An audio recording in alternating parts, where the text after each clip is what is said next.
One of the main things that I wanted to invite you all to explore today. We're going to be talking about feelings and emotions, something that makes up a large part of our experience, and something that we largely define ourselves with and as. Whenever an emotion of any type arises, we claim that to be me. I am sad. I am happy. I am anxious. I am depressed, even. I am excited. So, a large part of emotional mastery isn't manipulating our emotions to just always have a positive, pleasant state, always pleasant emotions. That's not emotional mastery. Or never having negative emotions, never allowing anything to bring up negative emotions. That's not emotional mastery. Never being able to be sad. That's not emotional mastery. When we talk about emotional mastery, and it's a funny, it's a misdirecting word. It makes you feel like what it really is something that it's not. What we are really talking about is learning to distance yourself from emotions, learning to look at them as fleeting visitors. So I want to share two very important aspects of this today.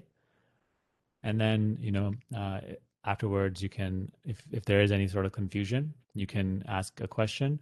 But I do want you to practice whatever is being spoken here and now to whatever degree you can, and also try to see it in your own experience. How whatever is being spoken of, like verify that in your own experience. So first and foremost, notice this thing about any sensation or emotion that arises, that it is you can almost look at it like a program. When we subscribe to it, when we believe in it, when we identify with it, or we even fight against it, or we even cling to it in any way, it's almost like subscribing to that program. It's almost like you're tuning into it on the television. And now it's going to paint a world that is very much in alignment with that emotion. So if there's currently a sense of feeling anxious, and again, if there's great identification there, you'll see how it will quickly change the nature of all your thoughts to all your thoughts will be colored with that anxiety. And what you see in the feedback that you see in your experience, what you call external world, it will also reflect back to more and more reasons to be anxious. In that way, everything becomes colored by that perception, by that emotion. It's almost like we tune into this channel where everything is in alignment with that emotion. And those thoughts, those anxious thoughts will start making sense. And any other thought, let's say someone tells you, it's okay, let it pass, calm down, or try this. From within the program of I am anxious, within that identification and living that program, that other idea that is not in alignment with this current anxiety will not even make sense, or will seem impossible to practice. And you can actually see this throughout like most of the spiritual journey. Pointers are given that don't even make sense or seem impossible. Yet as you practice, you see that you sort of grow into it. You grow into that new program from where you're perhaps you look back and you're the emotional state or the state of mind that you used to experience now seems crazy, seems almost like, how could I have been sort of thinking and believing those things. But from within the paradigm of that particular program, even the teaching seems impossible. But anything not in alignment with that program seems it's almost like there's no receptivity to it. So you're tuned into a particular signal, let's say anxiety, anxiousness, or fear. And that is the only signal we continue to pick up.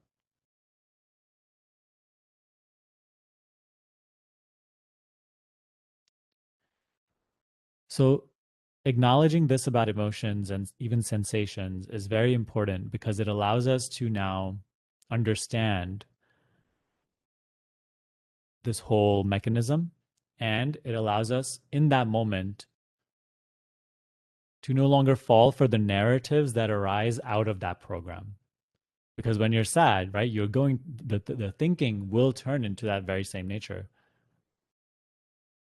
So understanding this, you can, next time you experience a, let's say a sad or an anxious emotion arises, and the thinking that it influences, that it brings to the surface, understanding this, you will be more likely to be able to look at that thinking, look at those thoughts, and no longer believe in them, no longer subscribe to them. And that is perhaps one of the greatest first steps in this entire process, to be able to look at a thought and acknowledge that you have the capacity to not believe in it, to not care about what it is saying, to not allow it to plunge you into further thinking of the same nature. So acknowledge in this way, whatever emotion, whatever sensation arises, see in your direct experience how it does influence the nature of your thinking, how anything that you're doing at that moment becomes colored by this filter. And even the feedback that you receive from the outside, other people, the way they engage with you, the way that your circumstances are unfolding, they unfold in alignment with that program. That's why also often sometimes when we react negatively to something and we really, get hooked by some sort of trigger or reaction, now we see the unfoldment of circumstances also changes in accordance to that reaction. So in this acknowledgement, in this understanding, there's a great freedom, but there's also a greater responsibility. Because the more and more aware you become about this, now there is a greater sense of responsibility to, in that moment, practice and implement this, Otherwise, you will continue to feel the constriction, the restriction of subscribing to these particular programs, identifying with these emotions and the thoughts that arise with them. So most of all the questions about acceptance, about the letting go process, usually are just right here. You see, that which struggles to practice this observing practice, this acceptance, let's call it method, is simply a thought arising from within the program of that paradigm. And so that's why you're also, especially in the beginning, just invited to just take your attention away from such thoughts. Any thought that struggles against the teaching, any thought that tries to continue to keep you in confusion mode or in restlessness by creating more and more mental questions about the teaching, trying to grasp again mentally. You're asked to just turn away from it, even though it feels like this question must be answered or this concern must be bought into because it's so real. By in the beginning turning away from these thoughts, you'll see the program itself dissolve, and you'll see the distance between you and these sensations, these emotions, these thoughts increase.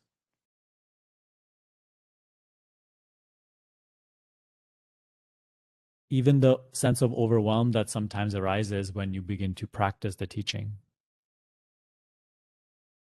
The overwhelm arises in the form of feelings and thoughts.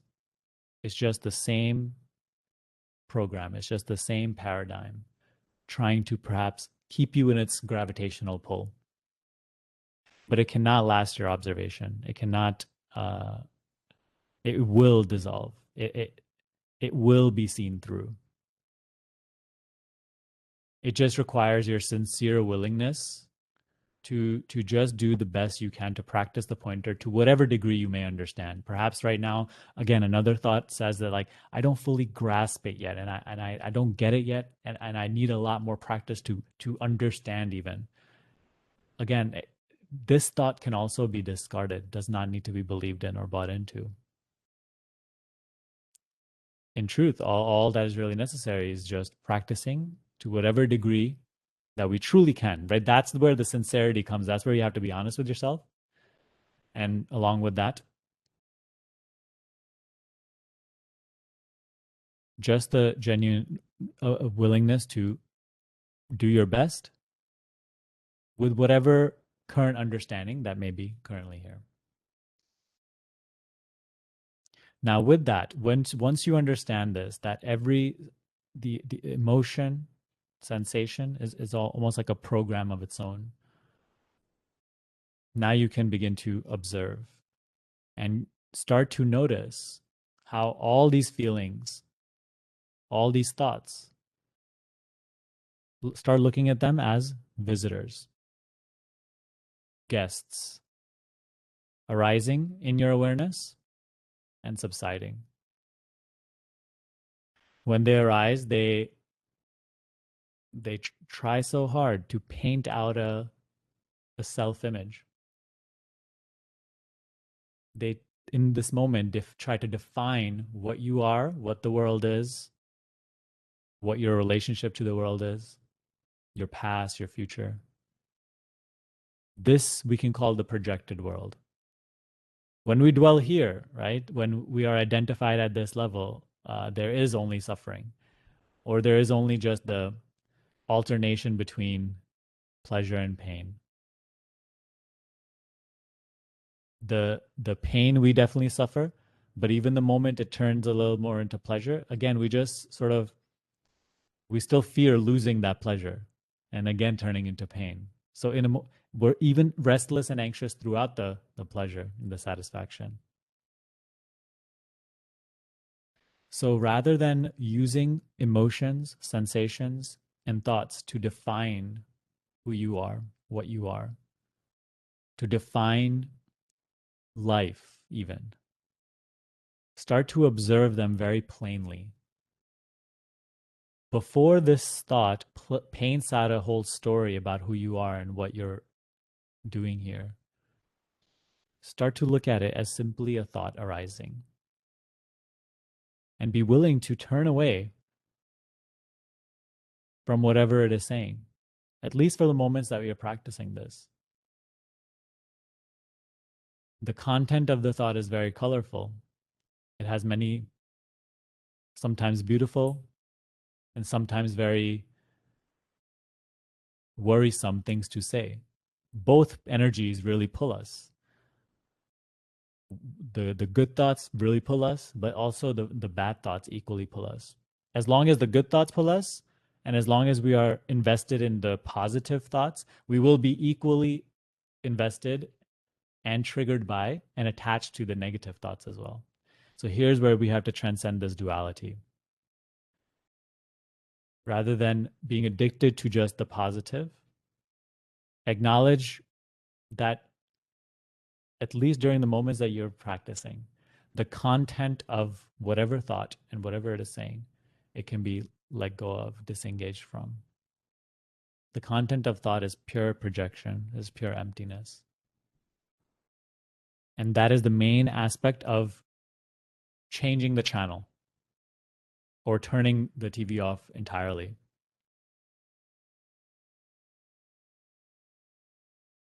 And this gives you the ability to observe the fleeting visitors.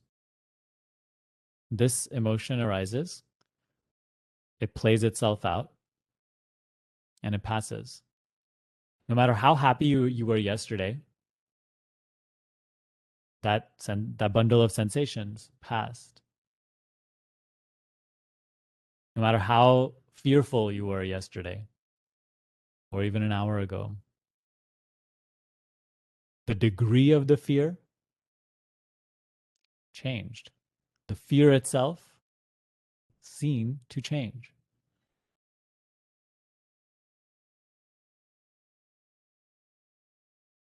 Here's where your entire worldview, your entire paradigm is coming into question by this very observing practice. You start this practice as a body doing some sort of observing, right? Me as this body, this person observing this emotion that is inside my body.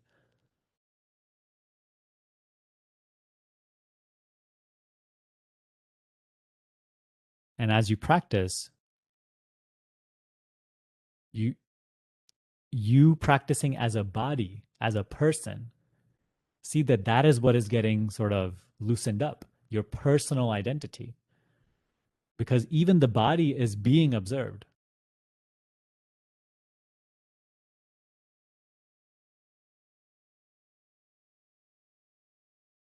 The body, which in your direct experience is nothing other than a bundle of sensations and an image, is being observed. Today, this bundle of sensations feels like this. Tomorrow, it feels like this. It's constantly changing. 5 years ago, it looked like this. It was perhaps smaller or bigger, shorter or taller. That which is aware observes the body change, yet does it itself change in any way whatsoever. The body changes, but you yourself is your experience of yourself, not me, I, right? At the core, you feel like you are a changeless self, that there's a continuity about you. That essence observes the body change, but it itself, right? Even when you were 5 years old, you felt like I am me. Before your name, before your idea about yourself, you feel I am me. That which is aware sees the body change, but itself it does not change. In the same way, it is seeing these thoughts appear. Thoughts which are mind, right? There's no separate entity, mind, thinking thoughts, just this thought and the next thought, and that is mind. So that which is aware sees mind constantly changing. That's a very changing, easily observable flow of change, a sea of change. All these ideas, all these personalities,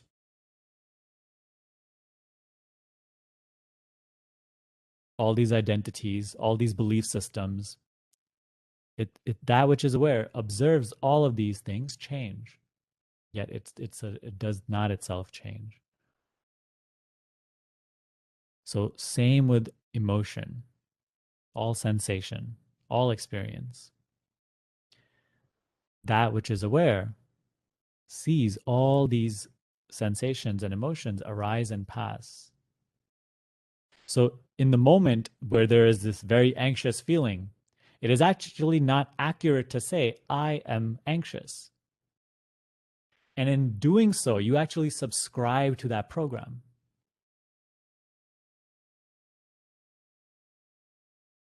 Even when there is an illness or some pain, it is not accurate to say that I am ill,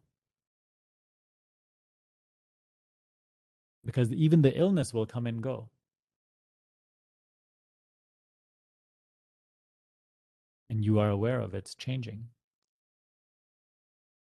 So again, you see, you start off as a body doing this practice, but as you continue to just stay consistent with the pointer and you practice, that personal identity is loosened up more and more, and it becomes more and more clear that that which is aware, I, that which I am, essentially, is not this changing stuff.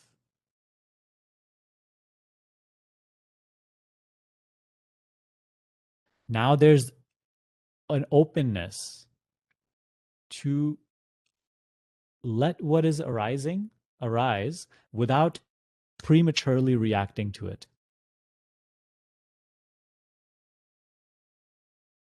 without automatically subscribing to it and buying into it.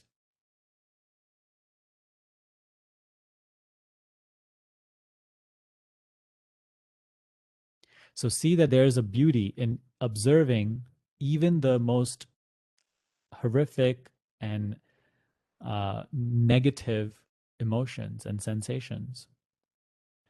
In that moment, do your best to find that space within yourself which can be aware of even this very difficult and negative emotion or sensation, and it is not itself affected.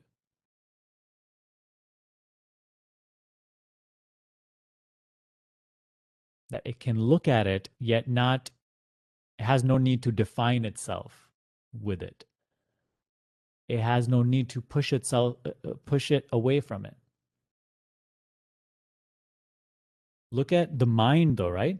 Which is also observed in the very same seeing. The mind is trying to avoid something always. It's trying to get rid of something always. It's trying to cover things up, or it's trying to fabricate things, or it's trying to cling to something. But that which is aware of even the mind doing this is in no way trying to do anything, is in no way offering any judgment, is in no way offering any sort of agenda, and is in no way changed. At the core of your being, your right, your direct experience still runs I, me, myself. Regardless of what emotion is arising, that is not changing.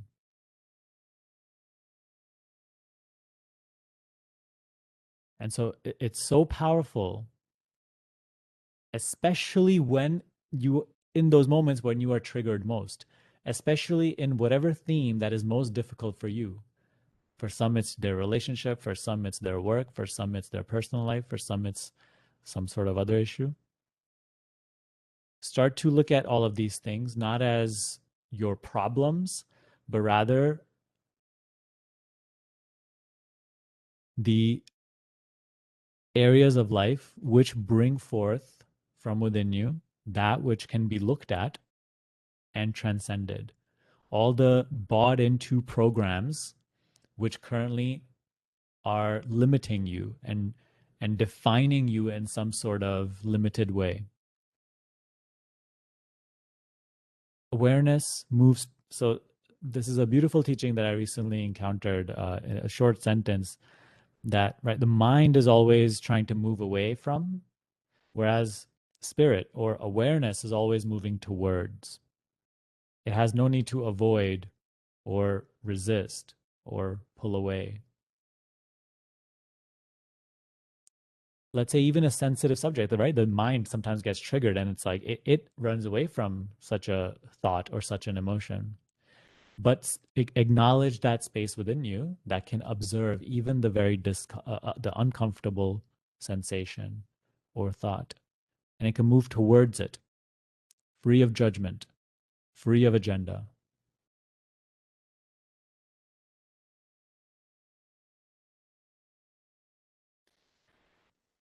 In India, we have this saying in regards to like your guests that come over, that guests are a god, you know, like guests are your god. Teach them, treat them like that.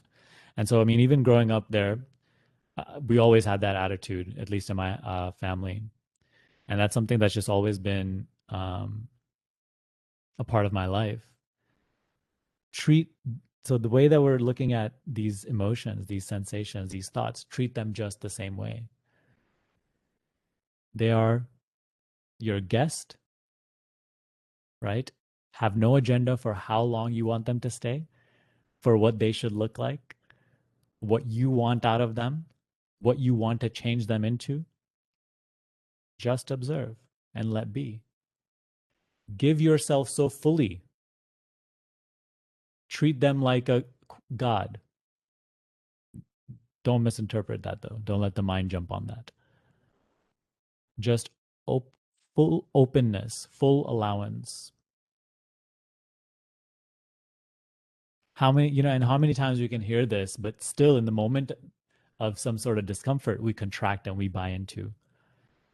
Observe that. Be very fresh about this practice. Be very here about this practice. It's not, it has nothing to do with how it went even yesterday when I was practicing this or earlier today. It's about what is my relationship to my experience right now? Am I awake to my experience right now? Am I allowing my experience right now free of judgment?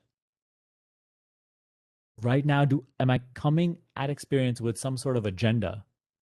First, some sort of definition about what I am, right, as this person, and what I need to manipulate this experience into to find happiness. These are the conditions that cover up the very happiness we seek. These are the limitations which veil the very sort of sense of peace and satisfaction that we seek.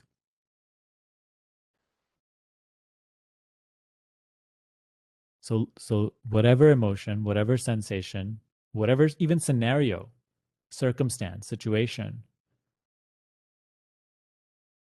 whatever is arising, check in with yourself. Am I aware? Am I awake to my experience? Am I allowing what is arising right now free of agenda, free of judgment, free of manipulation?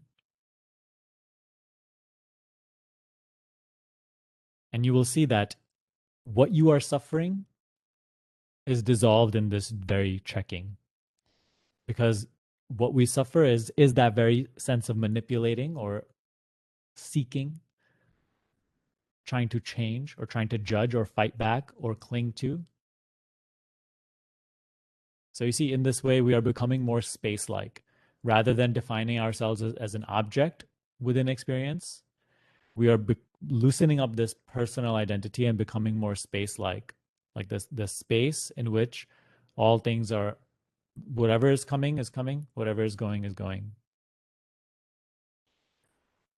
And in the beginning, this is sort of disorienting. We're not really sure how to really integrate this into our lives and how things are going to work if we're not, you know, constantly resisting or pulling. But we start to see that the very awareness that there's an inherent intelligence within this. That is the harmony that we also seek. So circumstances and even the nature of thought, emotion, action becomes more in alignment with this harmony, with this cleansing, with this purification of mind. Again, the two most important things, see these emotions, these sensations as programs. Don't turn that channel on. Mind will want to mind do that mind does that by taking you into the story of why why what is happening, what it could have been, all these judgments.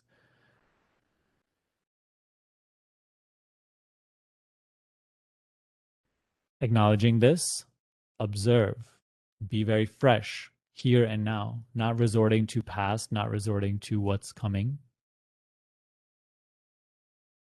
And observe that which arises as the fleeting visitor that it is, rather than defining yourself as it, with it. And just like it came, it also goes. And this is lighting up also two realizations. One, that in this observing, there's an inherent intelligence which is taking care of things, right? So now there is no reason to obsess over the story, because we obsess over the story and we remain in that constant psychological chatter because we have a deep desire to control and a deep agenda for how it should go. But as you begin to see that there is a much more effortless and a better working intelligence at play, when you set your little teeny tiny intelligence down, then you become more receptive to that intelligence and that harmony, letting things unfold. And then two, we're waking up to our impersonal identity as that which is aware, as that which is seeing these temporary emotions, sensations, thoughts, all of experience play, arise, subside.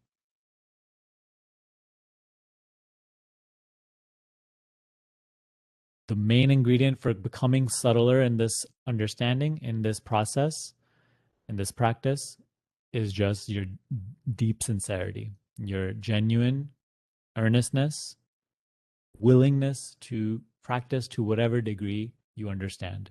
And that's the beautiful part about it, because just that willingness is what takes us deeper and deeper, is what allows the unfolding more and more, the understanding more and more.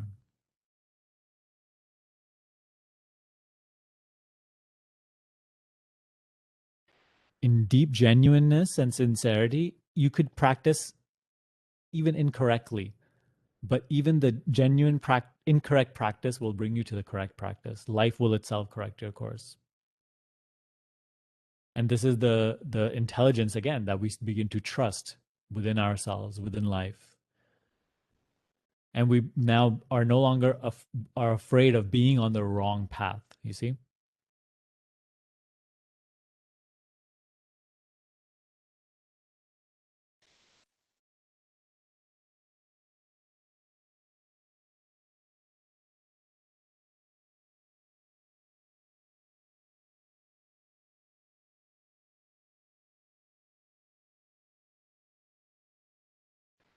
So Emil said, what is accurate to say instead of I am sick or I am depressed? See that there is no need to say anything in that matter. However, I understand, obviously, in personal conversation and everything, just express yourself freely. Don't be so hung up on that. But it's the level of your belief, how much we believe in these statements that I am this, I am that. We define ourselves with the temporary. So see, in the moment of sadness, there is sadness. In the moment of happiness, there is happiness. Just no longer defining yourself with it. Of course, obviously, in regular language, when you have to act like a normal human being, speak whatever you want to speak. You don't have to, you never want this to become, right? This is what we call like the spiritual ego. Don't become like that type of spiritual person that like says all those things. Just act normally, behave normally. But it is your understanding, your belief, your identification. Where is it being placed? So it's powerful. At least if needs to be, if it needs to be mental in the beginning, then say, when there's a strong emotion, you could say to yourself, there is sadness, and see how you, that which is aware, can look at the sadness. Obviously, it's not as easy as observing like a physical object. It is a subtle object, but nonetheless, you are looking at it. You are observing it, not with your eyes, but with the eye of awareness. It is seeable. It is an object, and you see it come and go. You do not come and go. Your experience of yourself does not change. In the same awareness, the sadness arises and also is seen, and also the happiness arises and is seen. So this is what is lighting up that spark of self-discovery. It is loosening up that personal identity, that tendency to identify with what is arising. And in this very distance with which you begin to look at what arises and not define yourself with it, is that degree, that is the degree of your freedom from it. And you will see that this distance and this freedom will just grow and grow and grow.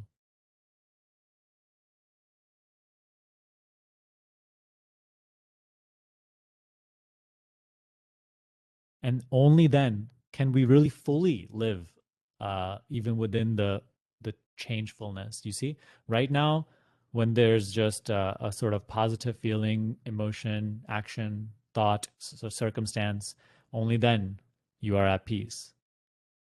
The rest of life, right? We deeply resist, run away from, fear.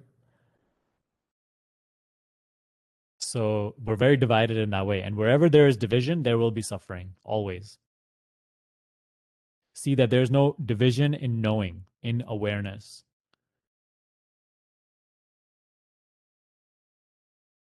Mind always is also trying to create division, this over that, right? It is division itself. It is lack itself. That's the print of duality. So in knowing, in seeing, in observing, in awareness, there's no division.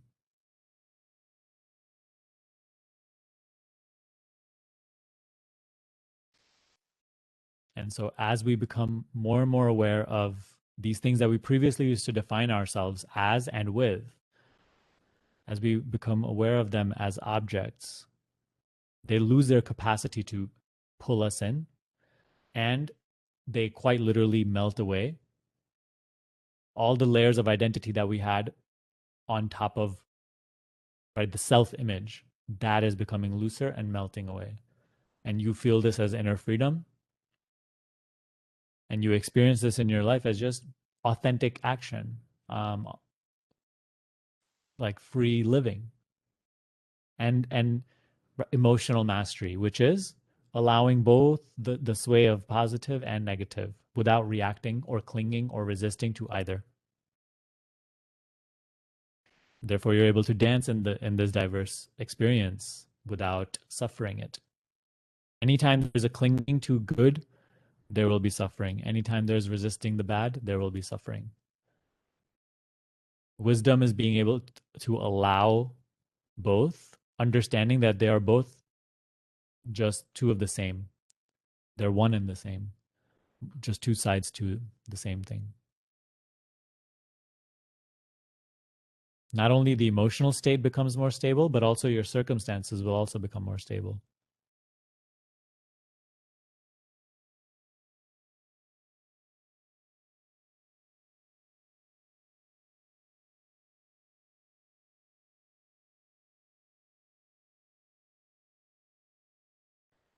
And yes, the internal conversation that you speak of is the very program. I would say 99% of it can be actually disengaged from, because this is just a psychological chatter which makes up your self image, a sense of I am so and so with this past and this future. It imposes a very dense filter on your experience. So this, right, again, when it comes into the light of knowing, into the light of observing, of conscious seeing, it will be distanced. It will be no longer taken to be what I am. Very good.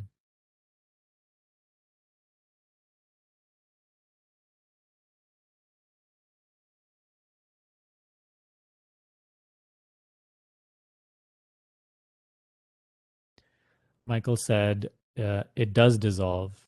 Is it ever too late for it to dissolve after it's been identified, even after 30 or 45 minutes? Again, anytime the mind tries to bring time into this, you can just simply let it go. Because again, when you let it go, what do you end up with? You just end up with here and now. So there's no concept of I was sort of bought into this for this long, or I reacted for this long, and I should have caught myself. It's just here and now. To whatever degree you can practice here and now, practice. The fact of the matter is you are aware of whatever may be present, of whatever sensation, whatever thought, here and now. See that your experience itself is always just here and now. Awareness is always just here and now. There is no such thing as awareness of the past. The past is simply a thought that arises in the here and now of awareness, of knowing.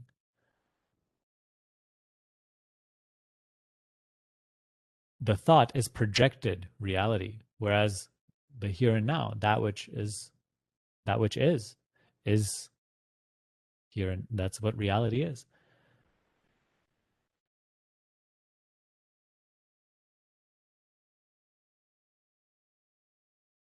So also sometimes there is a sense of guilt, so when you are sort of learning these pointers and you want to be able to practice perfectly, you'll see that naturally life brings forth all the triggers that will get you in all the right places. Even when you, let's say, you come across this teaching and you're like, oh my god, now I have it, now I really have this understanding, and I'll be good from now on. But you see that life does not fail to create all sorts of unique, very unique to you, your personal theme. It pokes and triggers all these things out of you, in all these insecurities, all these belief systems, in whichever way you never thought you could, in unimaginable ways. So just also look at that intelligence at play.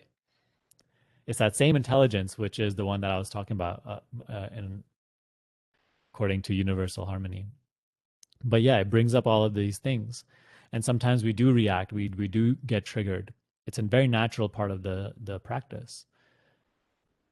You quite literally have to lose yourself to sort of also find yourself.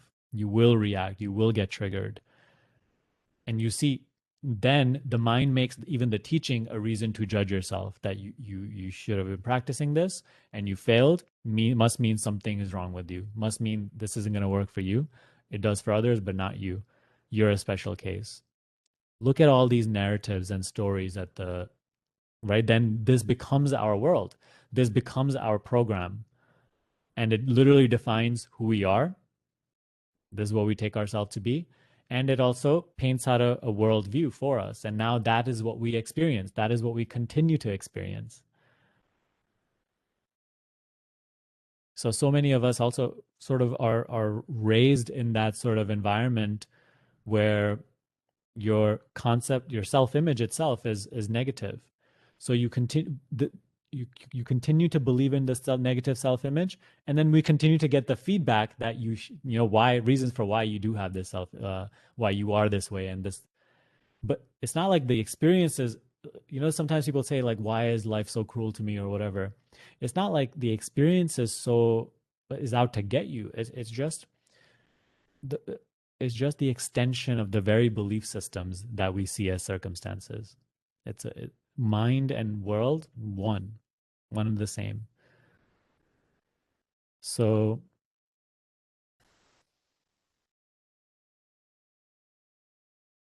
don't buy into these judgments when they arise, that I should have been, like, the guilt itself in that moment. The reality of that in that moment is, there's this guilt arising, there's this judgment arising. Acknowledge this also. Previously, perhaps now you would have further judged yourself, but actually that is the moment of practice. So the mind is judging itself because it could have practiced in a previous moment. But that is the moment of practice. Instead of buying into this further judgment, become aware, become awake to your experience here and now. Observe, find that space within you that can observe without judgment, observe without any sort of agenda or commentary or idea. That place which is observing, free of self image. You're not observing as a so and so. You're just observing. That is the fact of your experience. The fact of your experience is not, I'm observing as Sunny, right? The fact of your experience is, there's awareness in which, right, all these ideas about myself exist, and they appear and disappear. They change. It's a very changing story about myself, a very changing narrative. Sometimes it is a good thing, sometimes it's a bad thing. So the person is very malleable in this way. And there's a beauty about that too, because it's not like we're rejecting the person. The person is, we can say, the conditioned self, the self which has adopted conditions. But now, to become free of the conditions we have come to suffer so much now, we are relieving these conditions and becoming in touch with our impersonal identity. So the unconditioned self. It's the same as the conditioned self, same as the unconditioned self. But you can look at one as the contraction, as an appearance, unreal, and one as the source of this unreality, of this dream. The more we just venture off into the dream and projection, right, the more the suffering intensifies.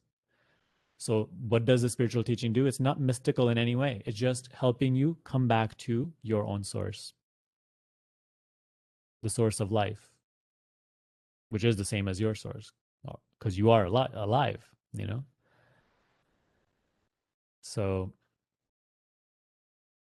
watch the mind finding every reason to judge. First, it judges the teaching, then then it sort of wants to practice or whatever, and then it let practices, tries hard, fails at it, and then it judges its so it's just watch this loop of constant judgments take place. You watching the judgments, who are you? You see, you watching the emotions that also arise with the judgments that accompany them. It's a very colorful, intimate show, but don't take yourself to be that. Observe. I know today I'm saying find that space within yourself which can observe, but that space is not within yourself. It's not anywhere at a distance from you. It is not separate from you. It is more you than perhaps the idea that you have of yourself. So see from that place. And only from that place, right? But you will have the ability, the capacity, you acknowledge this, you have the capacity to look away from these judgments. And they previously they felt so real, and no longer do they feel that real. They just start to fall away. They may continue to arise, but you will no longer be able to buy into them. Right now, buying into them and subscribing to them feels natural, but you will start to see how ridiculous these ideas about your very own self are. How ridiculous these ideas sometimes arise about the world, about others, right? The self image becomes very attacking to its own self and to others and to the world. And it creates a lot of dysfunction in this way. So when our thoughts, emotions, and actions are colored by the sense of personal identity, that you can just see the dysfunction in the world and perhaps even in your own personal life. And that's why you may notice that as you go deeper into this teaching, you will see your own personal relationships be more harmonious. Your own relationship with your self-image also be more harmonious. And you will see what the world reflects back to you, at least in your personal world, in your experience, is also in alignment with the same. These are just side effects. Don't chase these side effects. We're not here to chase pleasant experience. It's just a byproduct. Let it be. Don't attach again. Remain very fixed in that impersonal self, impersonal observing. In that place, you have the greatest freedom. As a nobody, right? There's this beautiful quote. I believe it's by Ramana Maharshi. It says, "Be a nobody. As a nobody, you are free, and only if you are a nobody can you really know yourself." So, really, if perhaps this doesn't make sense right now, or this feels a little abstract, contemplate. Like what does it mean to be a nobody here and now? As that nobody, we are free. The moment we take on some sort of shape or identity, now we have a million things to protect and guard and fight for and achieve and attain. And meanwhile, all that is a fine aspect of the personal experience. We must be in touch with our essential, true identity rather than the fabricated, changeful identity.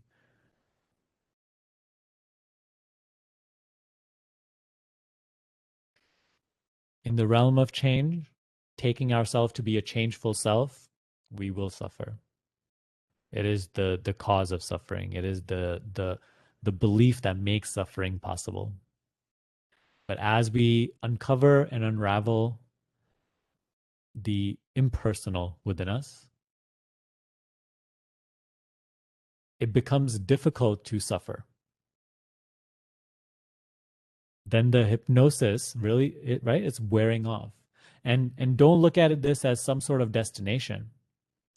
Don't look at this as some sort of final understanding to get it once and for all, but rather just see it as the dispersing of the clouds, perhaps happening gradually or at a great speed. Have no care for it. In whichever degree, right? It's again like that which projects a sense of time. The moment it begins to do so, we can drop it. Just see here and now. Am I awake to my experience? Here and now, am I coming from personal identity? Is the subject of my experience just this body? Or is it something deeper, subtler?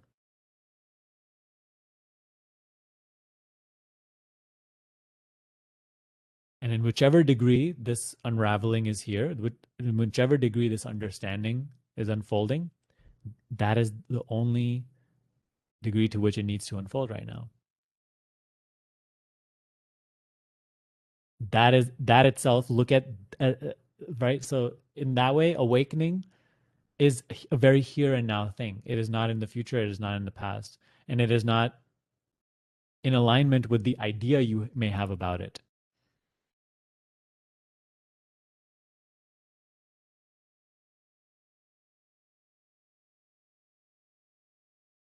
Because if it was an idea that you had about it, it could not be. It cannot be that because it is prior to idea, to concept.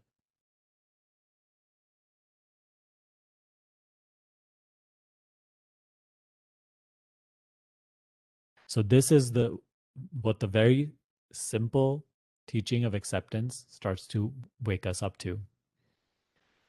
You see, and it is this increasing freedom, which also continues to motivate us because when we begin to observe, we as we continue to let go of these identifications, there is a greater degree of inner peace and freedom. And that is the same inner peace and freedom which continues to motivate us and make our intention for this practice more genuine. Because especially when we begin, right, we're only practicing just to, again, get more positive experience, positive emotion, positive thought, positive circumstance. That is our entire motivation. But with the very practice, there's greater spiritual maturity, a transcendence of this obsession with also the positive. And now we become just genuinely curious about the truth of who we are, what we are. And this takes the front seat. Not that those other things may fall off. They may not. But this certainly takes the front seat, and everything in life now becomes about this.